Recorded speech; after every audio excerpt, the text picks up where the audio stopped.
Untuk siap? Berdoa mulai.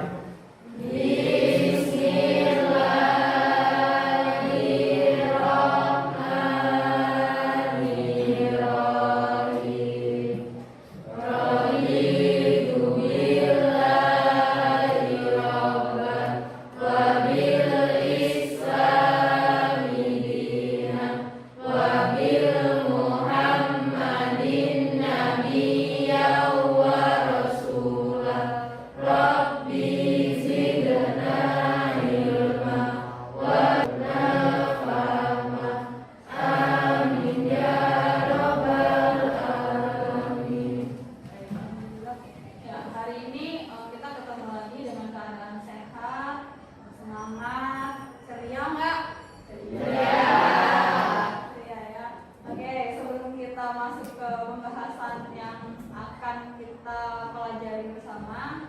Sebelumnya Ibu ingin tahu dulu, ada yang masih ingat tentang pembelajaran kita sebelumnya?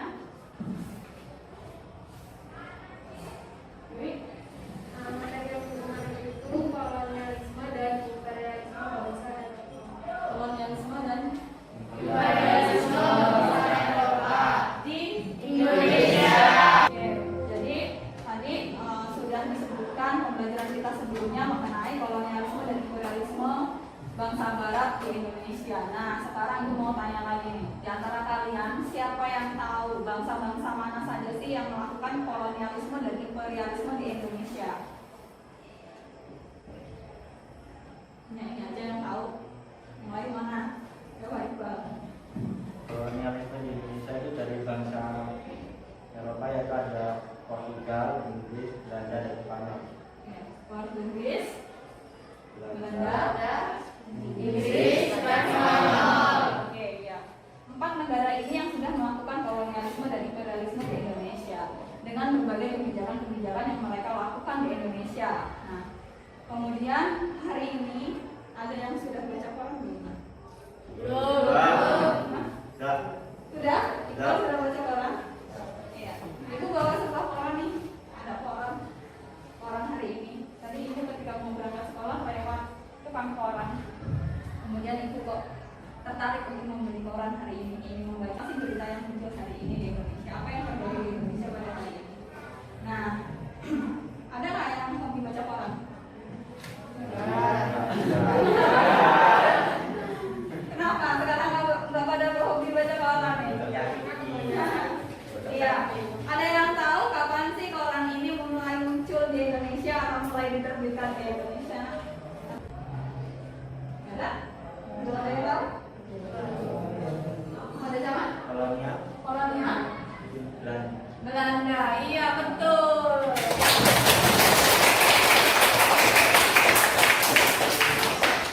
Iya, betul. Jadi Iqbal tahu jawabannya bahwa ini surat kabar koran ini pertama kali muncul di Indonesia itu pada masa kolonial Belanda. Belanda pada itu menerbitkan sebuah surat kabar atau koran untuk pertama kali di Indonesia. Nah, namun di dalam koran yang mereka terbitkan itu hanya sebatas penyebaran berita-berita tertentu saja. Beda dengan saat ini yang sudah meluas gitu ya. Bentuk atau dampak dari kolonialisme dan imperialisme bangsa Belanda kala itu di bidang apa? Kalau hubungan dengan koran, kira-kira dampak yang muncul ini di bidang apa? Di bidang? Di bidang? Informasi, iya, di bidang penyebaran informasi, teknologi dan informasi gitu ya. Oke.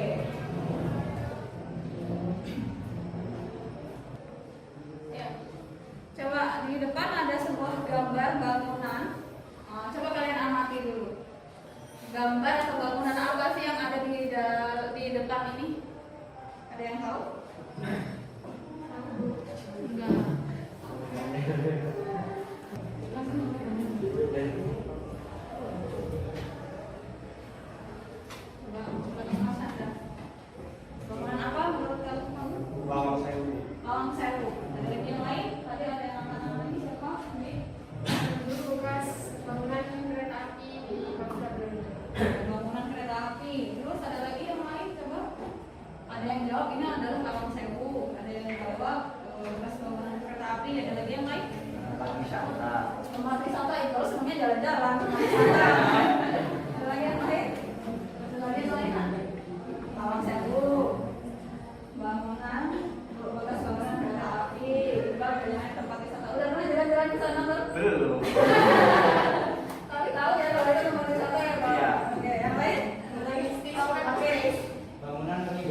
bangunan yang ada di depan ini merupakan gambar bangunan peninggalan pemerintah kolonial Belanda yang dulu itu digunakan sebagai kantor pusat kereta api.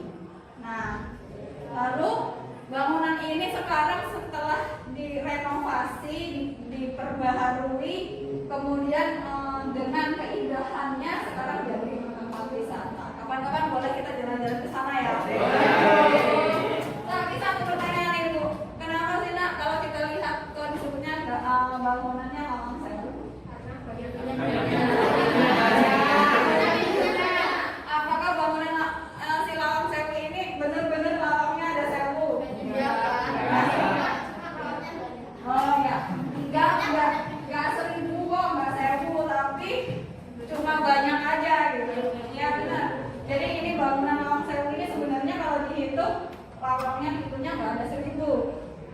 Nah, enggak ada 1000, hanya sekitar 400 sekian gitu. Nah, ya. Dari gambar Lawang Sewu tadi kita bisa tarik kesimpulan bahwa memang benar-benar pemerintahan kolonial Belanda ini menancapkan suatu pengaruh yang besar.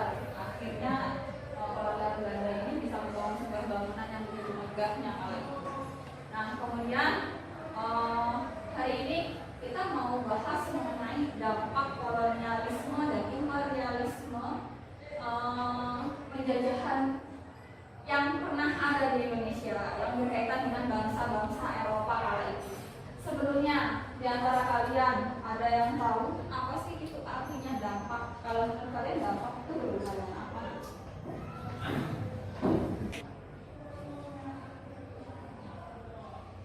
Ya, apa sih? Nah, dampak. Gimana? Dampak itu adalah akibat atau penyebab.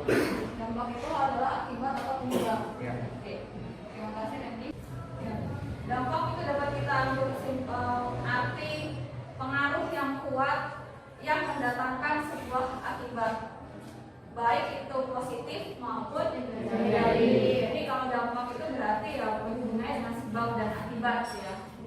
Nah, ketika kolonialisme dan imperialisme di Indonesia ini banyak kebijakan-kebijakan yang diberlakukan kala itu. Kita tahu ada kebijakan VOC. Nah, VOC itu menerapkan beberapa kebijakan.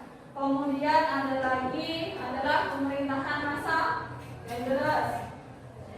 Daendels punya kebijakan? Punya. Lalu kebijakan yang diberlakukan oleh Raffles. Nah, kita ambil dari ketiga pemerintahan ini saja, kebijakan-kebijakan mereka ini membawa sebuah dampak bagi bangsa Indonesia. Nah, dampaknya apa saja? Oke, hari ini kita akan bahas itu dampaknya. Yang pertama ada dampak di bidang politik, kemudian ada di bidang ekonomi, kemudian sosial budaya, dan dampak di bidang pendidikan. Nah, hari ini tujuan pembelajaran hari ini inilah yang akan kita capai. Nah, jadi setelah kegiatan pembelajaran hari ini harapannya kalian mampu menganalisis apa saja sih dampak-dampak yang terjadi setelah adanya kolonialisme dan imperialisme di berbagai bidang. Kemudian setelah dianalisis kalian mampu mengkaitkan dampak-dampak yang terjadi kala itu dengan kehidupan masa kini. Ada nggak sih keterkaitannya antara dampak masa lalu yang dibawa kolonialisme dan imperialisme itu kepada kehidupan kita di masa kini? Nah, untuk kegiatan pembelajaran hari ini, Ibu akan membagikan kelompok. Kelompoknya akan dibagi menjadi 4 kelompok. Nanti Ibu akan bagi. Dan ada bahan untuk berdiskusi. Apa yang akan didiskusikan? Berkaitan dengan dampak-dampak yang muncul. Gitu ya. Sampai di sini ada pertanyaan? Ya. Cukup? Oke, kalau tidak ada pertanyaan, Ibu akan bagikan kelompoknya. Ya, yuk. Nama-namanya sudah Ibu tuliskan di depan. Silakan bergabung sesuai dengan nama-nama yang ada di depan. Makan yuk.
Oke. Halo Bang, nanti Bang. Tadi udah angkat-angkat meja dan kursi harusnya. Silakan.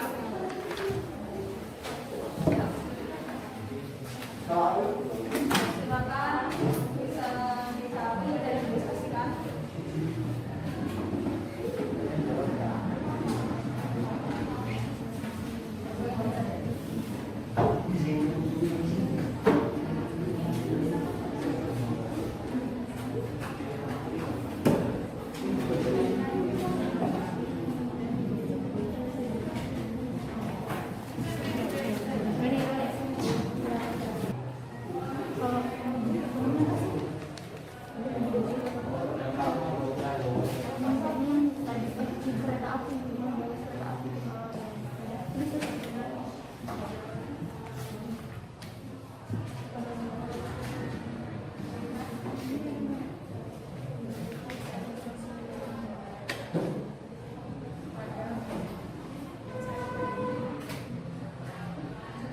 Kalau yang politik itu apa sih?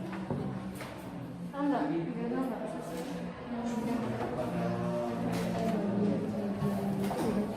Oh ada pembagian wilayah.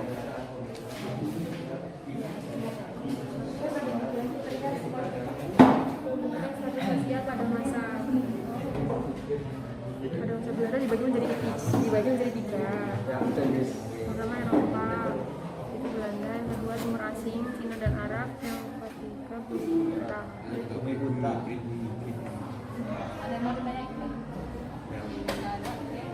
Bisa?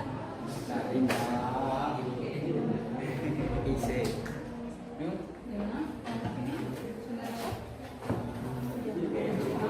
Ada yang mau ditanyain?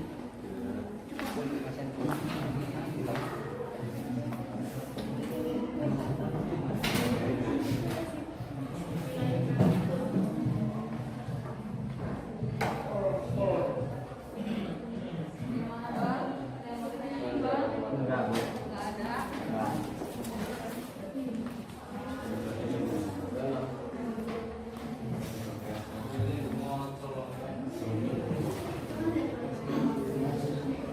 Baik, sudah selesai diskusinya semuanya? Sudah. Oke, berarti artinya kita sudah bisa menyampaikan hasil diskusi per kelompok masing-masing ya. Yang penyampaiannya bisa disampaikan di tempat, hanya berdiri saja, cukup berdiri saja, dibacakan hasilnya apa dengan keras dan jelas agar kelompok-kelompok lain bisa mendengarkan dan menyimaknya ya. Oke, yuk. Dimulai dari kelompok 1, silakan.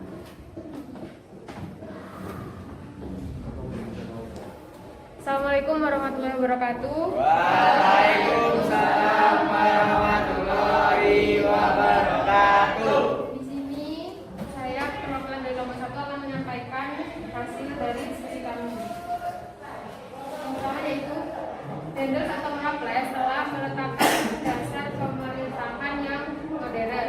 Semua bupati dijadikan pegawai negeri dan digaji. Sedangkan menurut adat istiadat, kehidupan bupati adalah turun-temurun dan mendapatkan upeti dari rakyat. Pada masa ini, bupati dijadikan sebagai alat kekuasaan pemerintah kolonial. Adapun dampak dari kolonialisme dan imperialisme di bidang politik, sosial, budaya, dan ekonomi, yaitu di bidang ekonomi, perkebunan di Jawa terus berkembang dan maju, tetapi di Sumatera mengalami kesulitan untuk mendapatkan tenaga kerja. Untuk di bidang sosial, yaitu pembentukan status sosial bagi menjadi 3. Yang pertama Eropa atau Belanda, yang kedua Timur Asing yaitu Cina dan Arab, yang ketiga Bumi Putra, penduduk asli Indonesia. Untuk di bidang budaya, yaitu merosotnya pengaruh dan peran politik penguasaan pribumi menyebabkan mereka mengalihkan pemerintahannya ke bidang seni budaya. Demikianlah hasil diskusi yang dapat saya sampaikan. Kurang dan lebihnya saya mohon maaf. Saya akhiri. Wassalamualaikum warahmatullahi wabarakatuh. Waalaikumsalam warahmatullahi wabarakatuh. Selanjutnya kelompok 2 sudah siap? Silakan kelompok 2. Assalamualaikum warahmatullahi wabarakatuh. Waalaikumsalam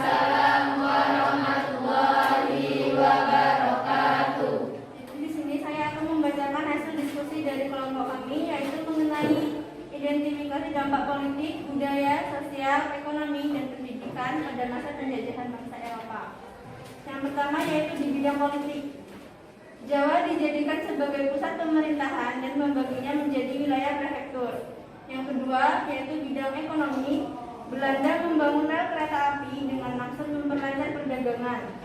Yang ketiga yaitu bidang sosial, yaitu wilayah Indonesia yang dikelilingi laut menyebabkan kehidupan masyarakat cenderung berkembang ke pedalaman. Kemunduran perdagangan di laut secara tak langsung menimbulkan budaya feodalisme dari pedalaman. Dengan feodalisme rakyat pribumi dipakai untuk tunduk atau patuh pada tuan tanah, barat atau timur asing, sehingga kehidupan penduduk Indonesia mengalami kemerosatan. Selanjutnya yaitu dampak budaya. Melemahnya ikatan tradisi dalam kehidupan pribumi sebagai akibat penyederhanaan upacara dan tata cara yang berlaku di istana kerajaan. Sekian hasil diskusi dari kelompok kami. Saya akhiri. Wassalamualaikum warahmatullahi wabarakatuh. Waalaikumsalam warahmatullahi wabarakatuh. Ya. Untuk kelompok 2 sudah menambahkan dari kelompok 1 ya. Selanjutnya kelompok 3 ada tambahan. Siapa yang ingin mewakili? Oke, Mas Anda, silakan. Assalamualaikum warahmatullahi wabarakatuh. Waalaikumsalam warahmatullahi wabarakatuh. Saya perwakilan dari kelompok 3 ingin mempresentasikan tentang identifikasi dampak politik, budaya, sosial, ekonomi, dan pendidikan pada masa penjajahan bangsa Eropa. Untuk yang pertama yaitu dampak di bidang politik. Pada awalnya hukum yang digunakan adalah hukum adat, namun berubah menjadi hukum barat modern. Yang kedua yaitu di bidang ekonomi. Eksploitasi ekonomi dan monopoli yang dilakukan VOC menyebabkan perdagangan Nusantara mengalami kemunduran di dunia internasional.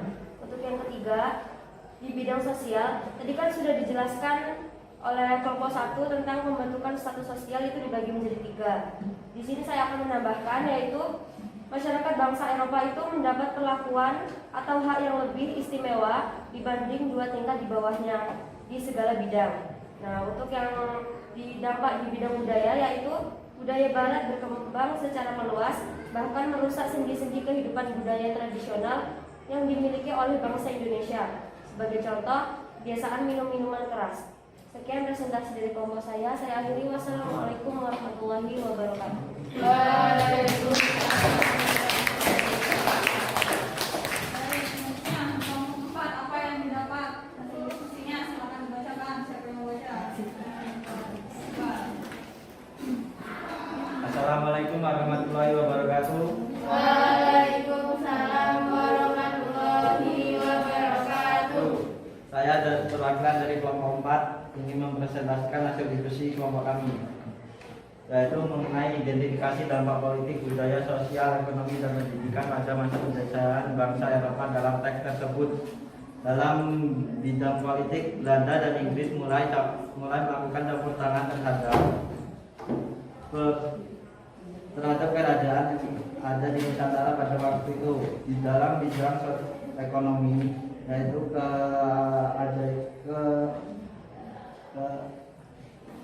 keajaiban tanah paksa sampai sistem ekonomi liberal menjadikan Indonesia sebagai bahan mentah bangsa Belanda sebagai eksportir dan sebagai perantara orang timur asing ternama Tiongkok, sedangkan bangsa Indonesia hanya sebagai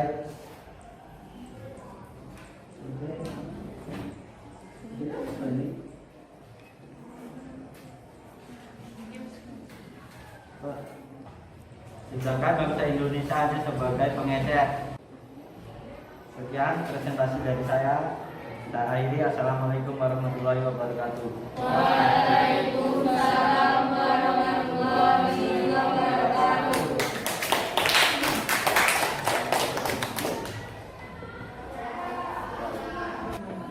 Kita sudah diskusi kelompok, kemudian setiap kelompoknya juga sudah menyampaikan hasil diskusinya masing-masing, saling melengkapi antara kelompok satu dan kelompok berikutnya. Nah, dampak-dampak kolonialisme dan imperialisme di Indonesia ini sudah terjawab sudah di bidang politik, ekonomi, sosial, dan budaya. Ada pendidikan juga. Nah, tadi sudah disampaikan ya. Oke, apakah ada pertanyaan? Ada pertanyaan?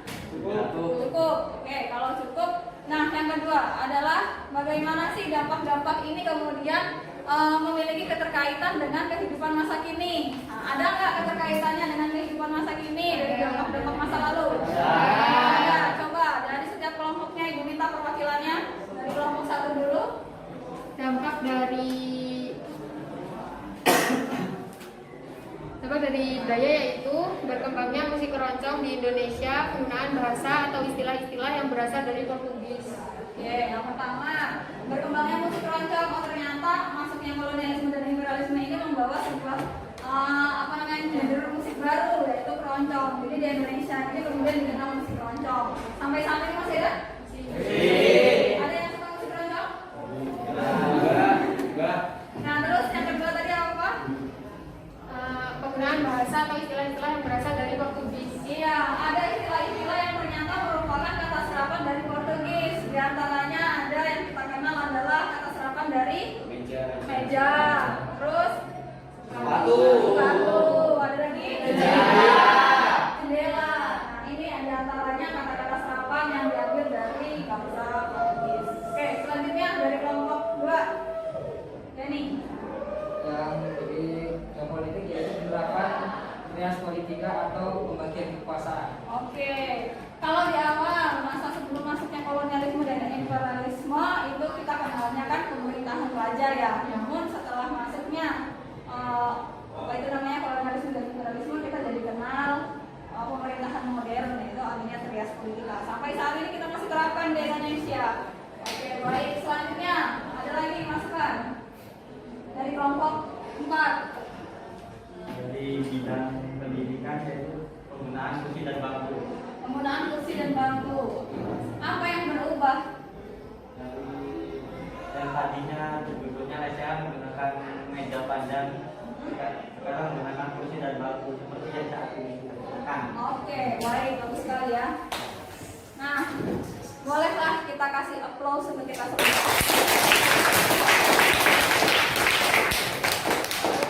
Ternyata meja bangku ini merupakan dampak dari kolonialisme dan imperialisme. Kenapa? Sebab sebelum ada kolonialisme dan imperialisme, bangsa Indonesia ini belajarnya masih menggunakan lesehan di pesantren-pesantren tuh. Nah, ada pakai meja yang panjang, kemudian kita duduk di bawah dengan menggunakan meja itu kita belajar mengaji. Nah, sekarang kita gunakan meja dan kursi. Oke, hari ini luar biasa sekali. Ada yang mau ditanyakan? Cukup. Nah, kegiatan presentasinya sudah, diskusi sudah. Hari ini Ibu ingin ada yang menyimpulkan. Apa sih kesimpulan dari kegiatan pembelajaran kita hari ini? Siapa? Mas Anda silakan. Kesimpulannya, kolonialisme dan imperialisme membawa berbagai dampak, baik di bidang politik, ekonomi, sosial budaya, dan pendidikan.